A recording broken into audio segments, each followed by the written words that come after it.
Hello, welcome to week 4 of Atheism for Lent. This week, I'm going to call this week the functionalist critique of religion, the functionalist kind of negation, or the functionalist atheism, right? Now, what we've done up until now is you have done one turn of the wheel, the dialectic wheel. There's the affirmation, and the affirmation at the very beginning in week 1 was God exists. Here's the arguments for a being, an object out there called God. Then the second week we had the negation of that, and the negation was reflections on the failure of these arguments, or the lack of necessity of these arguments, or even positive arguments against the existence of God. So that was the negation. Or a series of negations. So affirmation, negation, and then last week was the negation of negation.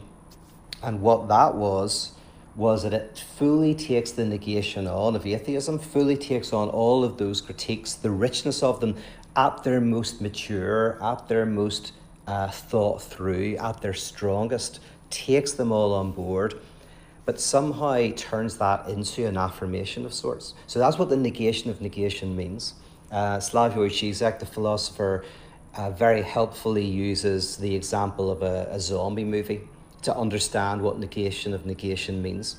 So you have affirmation, life, you have negation, death, and then you have negation of negation, the undead. So undead, right? Dead is a negation, and then un is another negation. To untie or whatever is to negate. So when you put un and dead together, what you have is something that seems to be both alive and dead, right? Another example is you've got consciousness, right? What we're conscious of. You've got the negation of that, or maybe of sorts of negation. Let's call it the subconscious. You have what you are not aware of, what is beneath your understanding, right? So subconscious is sometimes a term used by Jungians. You won't hear me use it, but some psychologists use it. But a subconscious can refer to what maybe Freud called the pre-conscious, what's going on underneath. And then there's the unconscious, right? And the unconscious is an awareness that you're not aware of, a knowledge that you don't know, right? Not hidden in the depths, but weirdly hidden on the surface. So that's affirmation, negation, negation of negation. And you've experienced it over the last 3 weeks. So that's one full turn. Now, and I say what the mystics did is they end up with theism, atheism, and then a theistic atheism. A kind of a theism, an affirmation that is always negating itself. And that's the first way in which atheism and theism intertwine. And it's really sparked off by Pseudo-Dionysius, but also it's in the biblical scriptures as well. You can find elements of this kind of mystical notion. So it is a radical negation, but that affirms something that was really hidden as well in the original affirmation. So you've gone through that journey. That's one turn of the dial. Now we're going into the second turn of the dial, but it doesn't start from scratch, because what we can do is we can say that this negation of negation is the new affirmation. So that becomes the starting point for the next 3 weeks, right?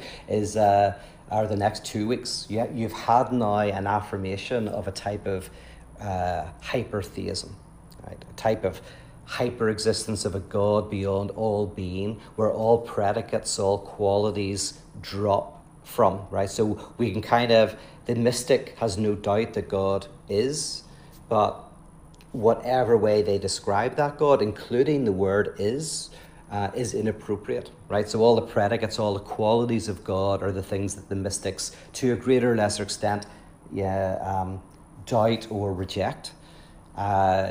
But they have this sense of this hyper existence.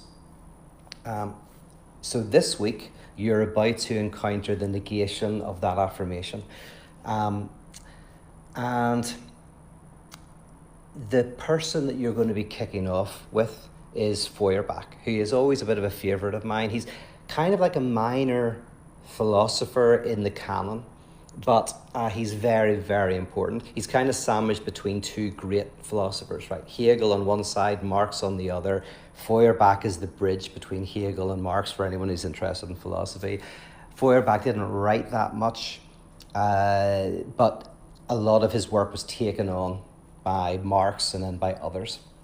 And his work is, profoundly interesting. He's a very clear writer. At times, sometimes it's quite technical, but in terms of philosophers, he's relatively clear, very thought through, very subtle, and he really opens up a way of thinking that is very, very valuable, that opens up all of these really disciplines from psychology and psychoanalysis, sociology, like a lot of the disciplines of the 19th and 20th century. Kind of Feuerbach is in the background to some extent, and I'll try and touch on why that is. But Feuerbach is the first to kind of systematically negate the mystics in a really interesting way. So if the negation is a type of inversion, right, what is the inversion of Feuerbach and these other thinkers? Well, the inversion is maybe double. So it's an inversion from heaven's earth, right? It's an inversion from kind of thinking about God as so utterly beyond to the idea of God and religion as things that reflect ourselves. And then another thing that really opens up with Feuerbach is an inversion where the mystics say that the unimportant bit is the predicates, the qualities, the things that you say God is. Every time you say those, you're missing something. They don't fit. They're not right. You did Maimonides last week, and you'll have seen that. There's a type of cataphatic theology, which is a negation theology that always kind of says that whatever you're saying about God isn't right, okay? Feuerbach kind of brilliantly says, no, it's the other way around. It's the predicates that are important, right? That's the important bit, and that's the stuff that you can't really doubt. The existence, that's the thing that, is irrelevant. Especially like once you take all the predicates away from something, like what are you left with? I mean, kind of effectively nothing, right? Even if you say it's a hyper reality, if you take all of the predicates away from me, you take my height and my accent and my color of hair, and you take all the qualities I have, like what are you left with? Like nothing. There'll be nothing there. And Feuerbach says, no. Religion and God, the word God and the word religion describe something human, all too human. And that's the brilliant bit of it. Like that's the meat of religion. Most religious people are not interested or don't have these peak experiences, and they don't go into the mountains and live on nuts and have these ecstatic experiences. And most religious people are not like constantly saying what God is not. Religion and God, as it's used by the vast majority of people, is deeply connected with the qualities of mercy and justice and retribution or love or jealousy or whatever it is that one puts onto the gods. And so Feuerbach doesn't kind of argue, like give a philosophical argument against the existence of something out there. He just says, let's imagine that when we talk about God and when we're talking about religion, we're talking about ourselves. We're saying something profound about the essence of human beings. Does that explain things? Is that explanation useful? Does it provide insight? Does it open up new avenues of thought? Does it benefit humanity? And Feuerbach then kind of like gives an alternative explanation for God and for religion that is like a human thing. And it is profoundly kind of interesting what he does, because he kind of talks about projection. He says that we project our own essence, who we are, onto our gods. And in a way, when you look at God, you're looking at a mirror. God is your unknown face projected out. And of course, that projection stuff is then really taken up in psychoanalysis, where every day around the world, hundreds of thousands of people are engaging in projection and transference. Well, we're all doing that, but in the clinic, that mechanism of projection where you might hate somebody and then realize, oh, I hate that part of myself, right? You know, your enemy, the person that you think is so unlike you, the complete opposite to you, you actually hate them because there's something in them that reminds you of yourself or of your relationship with your parents or something like that. And that's always very disturbing. But that's how dialectics works, by the way. It's like non-dialectic thought, and that's everywhere. And you see it as, I often use the example of YouTube, because public intellectuals on YouTube are usually non-dialectical thinkers. So for example, you might have the idea that the Democrat Party and the Republican Party are completely separate. They're different. They're set apart from each other, right? One has got nothing to do with the other, and you want to one side wants to get rid of the other side, right? And that would make life better. A dialectic thinker is very good at drawing out how actually they're intertwined in various ways. And sometimes they say what we hate in the, say for example, you hate the Republican Party and you hate maybe the religious right. Sometimes, this is anecdotal, but it does happen quite often that you find that maybe that person used to be a very religious young person, right? A child, or was brought up in a very religious environment, and their deep dislike is at least partly connected with them fighting a part of themselves. And so the thing that they think they're separate from, actually, if they're able to, in the right environment, they'll be able to see that it's kind of a mirror reflecting something of themselves back to themselves. So that's, you know, obviously as psychoanalytic stuff. But Feuerbach really has this notion with God. And he comes up with this idea, or develops this idea that in order to come to know yourself, you have to first alienate yourself from yourself. You have to first put yourself out into the world, see it, judge it, understand it, and then take it back into yourself. So there's this process of you alienate yourself, you see yourself outside yourself, and you take it back. Now again, this is the basis of what you have in Lacan, the mirror stage, right, where an infant doesn't come to know themselves through some sort of internal meditation. They first experience themselves externally, right? In the mirror, in inverted commas, it might be the mirror of their brother or their sister, the mirror of their parents saying, you're like this person, you're like that person. You know, you begin to objectify yourself externally, maybe as to say, looking at your brother or your sister and admiring them and wanting to be like them. And then your parents say, oh yes, you're like your brother. So you put your essence out into the other, and then through your parents, you're able to reconnect that with yourself, or connect that with yourself. So the mirror stage is the idea that you have to have a distance. And so Feuerbach has this idea that in order for humanity to come to know itself, it has to project its essence outward. We can only come to, and he has, I did have this in the original reflection. I took it out because it was a bit too philosophical. But it was the section 1 before the section 2 that you'll be reading. So if you like this, go and read section 1. But in section 1, Feuerbach makes an interesting point that most animals, right, cannot think of themselves as a species. They don't distance themselves from themselves and look at what the essence of a dog is, if they're a dog, or the essence of a horse is. They're an individual, they're conscious of the world, but they're not conscious of themselves as a species, as the kind of what is it that is kind of essential to their mode of being in the world.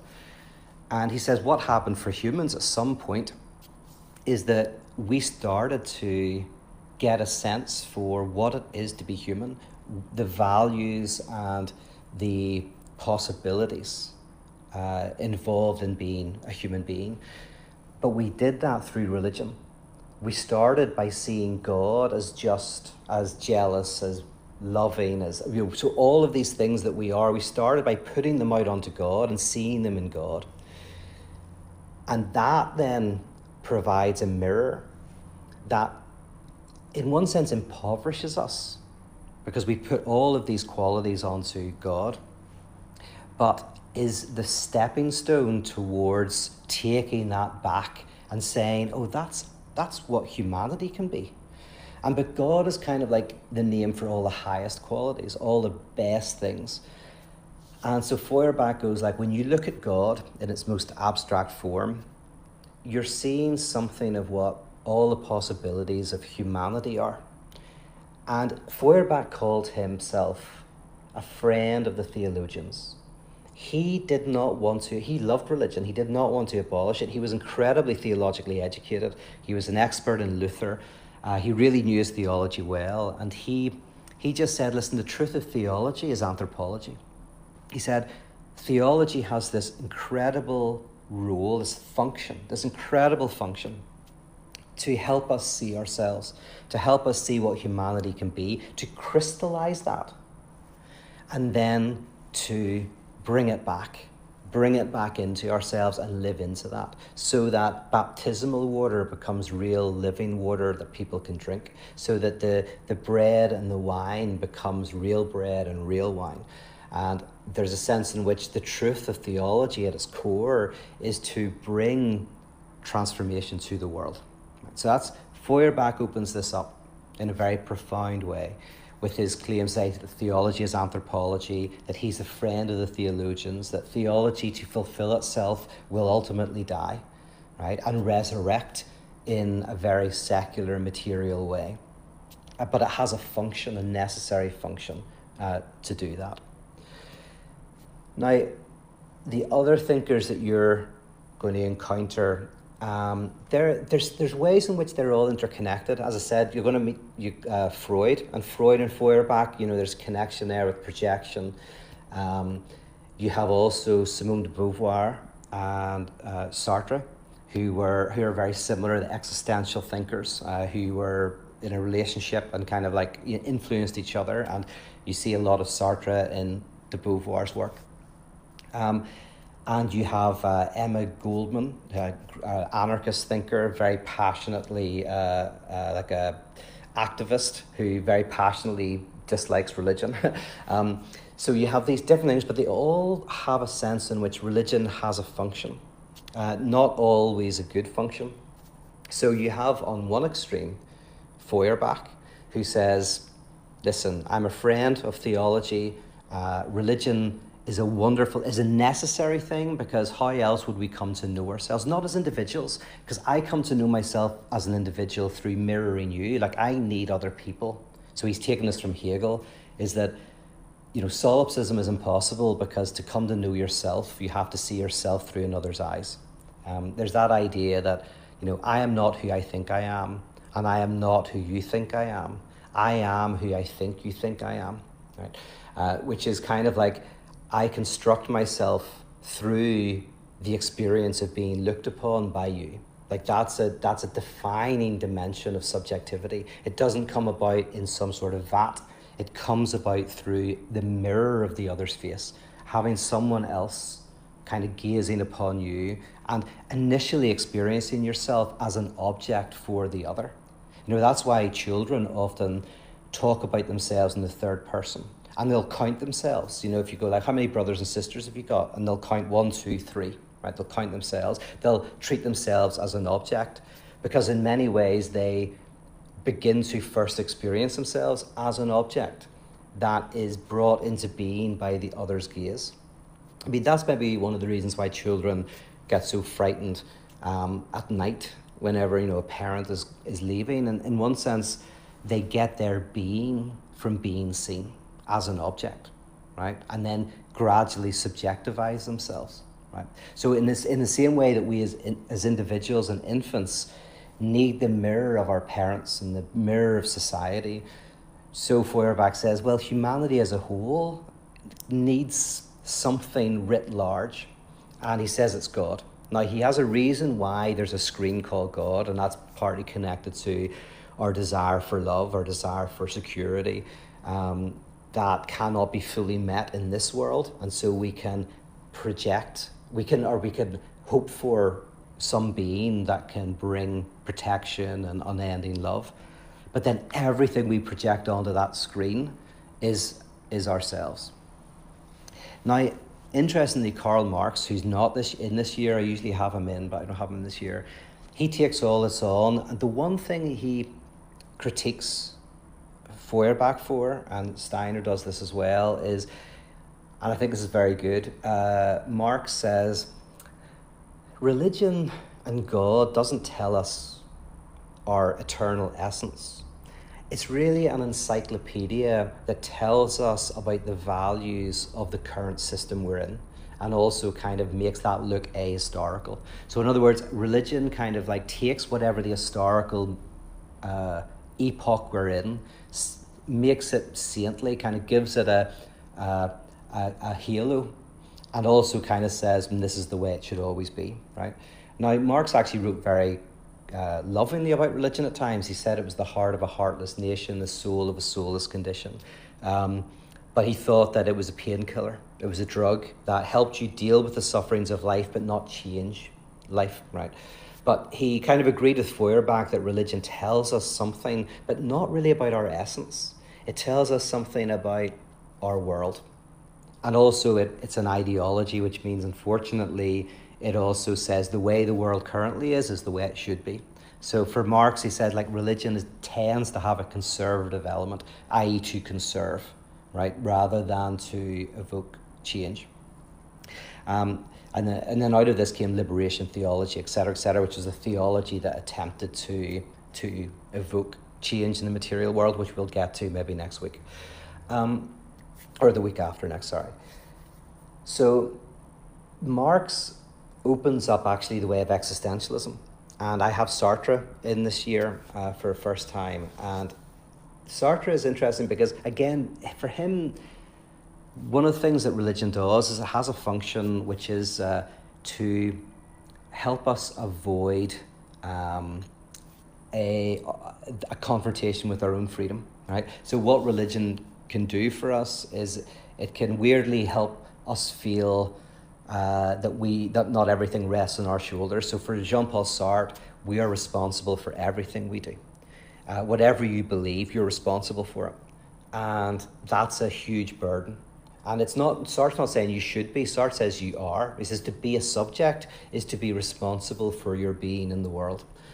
And he says we try to escape that in so many ways, whether it's going to a palm reader to try to work out whether to break up with someone or not, or whether it's using the Bible as a textbook for how to live, whether it's praying for an answer to something, right? We want to escape. We want someone else to make the decision for us of what we should do.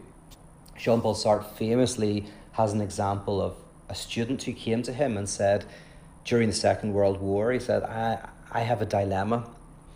I have an elderly mother. My brother and her son died fighting the Nazis. And if she lost me, she would be heartbroken. But I also want to fight against this evil, and I want to avenge my brother's death. So I have an option. Either I stay with my mother and help her, or I travel to the UK and I join the soldiers there and I fight Germany. And he's trying to figure out what to do. Be a massive part of a small thing or a small part of something massive. And Jean-Paul Sartre uses this as an example of going, like, he's looking for advice off me. He wants someone to make the decision. The sad thing is, there is no one that can make that decision but him, and you have to kind of do it in fear and trembling. And Sartre very brilliantly says, even if you believe, right, you believe in God, and even if you believe you can pray and God will give you an answer. So imagine you're Abraham and you hear the voice, kill Isaac. He says, even then you have to decide whether you think that's an angel or a demon, or whether it's God or just your inner monologue. So even then you're not free. You're not free from your freedom, right? Even whenever you think God has spoken to you, you're still responsible for interpreting whether to believe it or not, right? So Sartre kind of, he had a number of things to say about religion, but the thing that you're going to see today, or in a couple of days, is that he sees religion as a type of bad faith, and bad faith is a way of trying to avoid your freedom, avoid making your own decisions, having those decisions made by other people. So it has a function, but it's not a great function. And that's similar to Freud, who saw religion as having a function, but not necessarily a good function. It might be a way of mitigating your anxiety, helping you feel a little bit of control in the world. So just as kids have obsessive compulsive disorders often, or not really disorders, but they do a lot of compulsive things, touch to the taps the same number of times or not walk on the cracks. So religion offers obsessional practices that are similar to those things that we do as children and that some people do as adults. Whereas Freud said obsession is personal religion. Obsessional compulsive rituals are a person's personal religion. In other words, religion as we know it is a kind of public, shared form of obsessive compulsive rituals that have similar functions.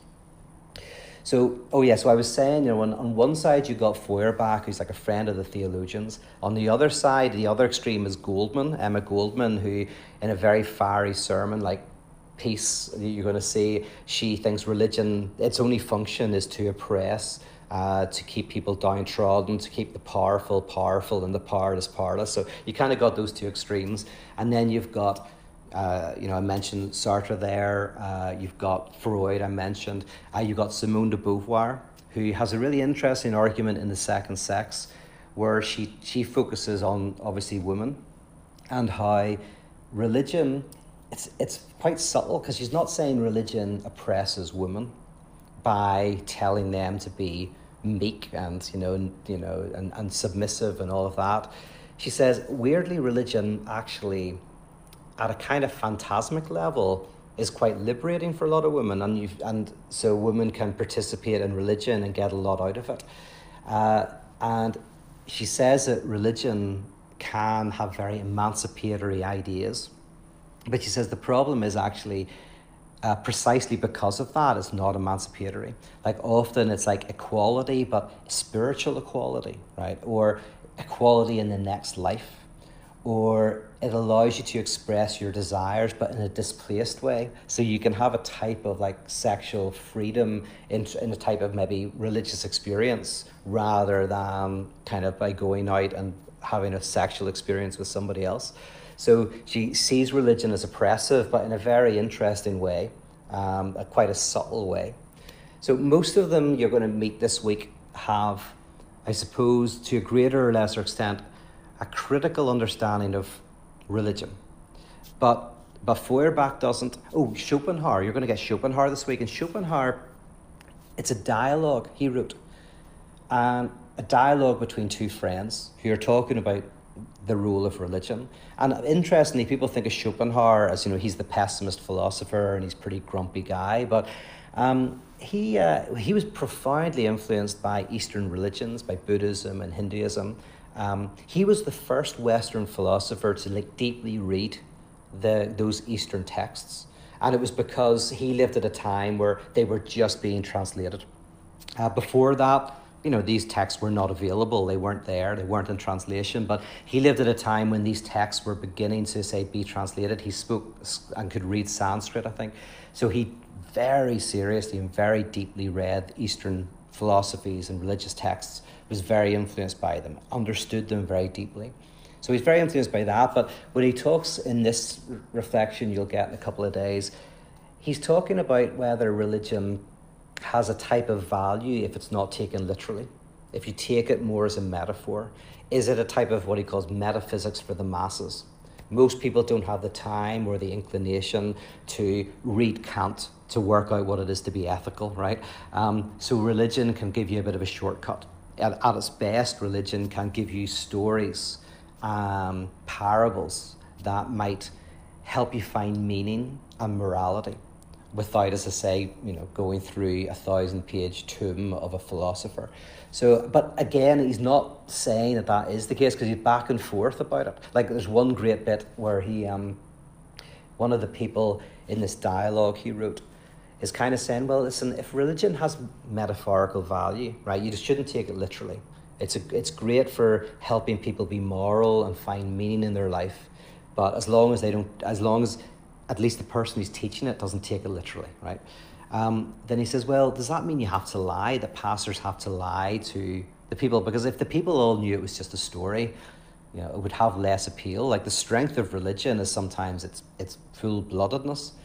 So one of the figures is asking, well, can you really build a moral system when it's built on a noble lie, right? The first act is to lie to the congregation in order to help them have a more moral life. So there's a questioning back and forth, but Schopenhauer is sensitive to the potential value and function of religion as a metaphysics of the masses, as a way for a lot of people to experience meaning and morality without, as I say, having to spend years trying to find meaning and morality on some sort of logical basis.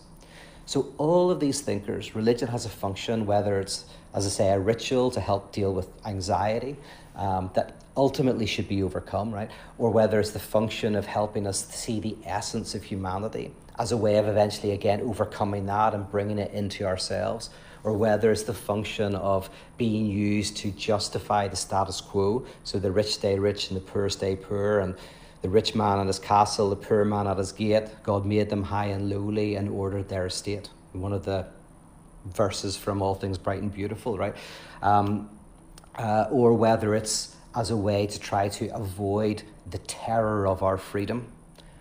All of these thinkers they start with the idea that when we talk about religion and when we talk about God, we're talking about society, subjectivity, talking about defense mechanisms. We're talking about something very human. And as I say, that way of thinking has been incredibly fertile in the last 200 years, incredibly fertile for developing sociological theories of religion. And so sociology is very, very a discipline that kind of comes out at least partly from these kind of ideas. Say psychoanalysis has some elements of this. So very, very profoundly fertile form of thought that you're just going to touch on in the next week. But it's all in the context for this, the context of a negation. It's a kind of going like, hey, you know what, the mystics can have their God, but actually we're going to invert it and say all the things that they kind of say are unimportant, that's the important stuff. And the stuff that they think is important, that's unimportant, right? It's a materialist critique. And in the same way, because way I'm saying affirmation, negation, negation of negation. So week 1 is a affirmation. That is similar then to week 3, which becomes an affirmation, but they are very different, right? They're both affirmations, but they'd have a different quality. And the second affirmation feels a lot richer, right? There's a lot more to it. Then the negation of week 2 has something in common with the negation of week 4, which you're just about to do. But again, you're going to find that they're very different in their negations. And week 2, I think, is probably the weakest week in terms of that's the least subtle. This week, there's a lot of subtlety in these thinkers, and there's a lot of subtlety in this position.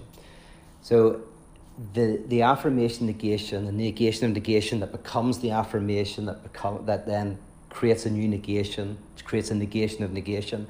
Each time there is a continuity, and there is a connection, and there's a discontinuity, and there is an added richness and added texture. So none of these negations have an argument against the existence of God.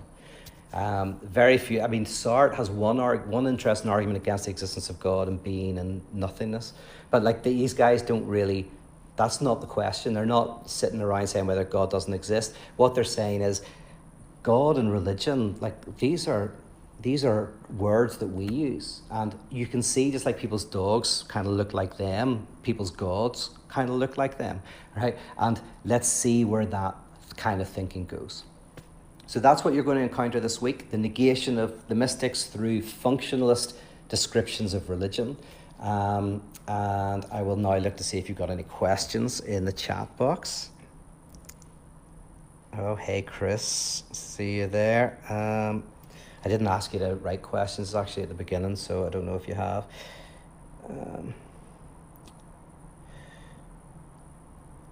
Kate is saying here something that's important. She says, sorry, all the time change means timings are messed up for a couple of weeks every year and goes back to normal. So yes, I think that's like in a couple of weeks. So there will be a time change if you're watching these live. The best way to know when it's going to happen is to click the video in advance, and it will tell you when it comes up. So I'm always sticking with 10 a.m. Pacific Standard Time. But I say that changes in Europe. So yeah, that's a good one to know.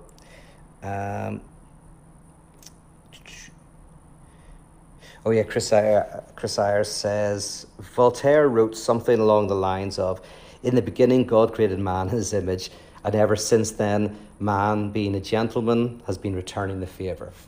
That's exactly it. And also, isn't it Voltaire who said, if God did not exist, it would be necessary to invent him? So Voltaire is very, very interesting in that. He's basically, like, almost you say that these a lot of the thinkers this week would almost go, it doesn't matter if God exists or not.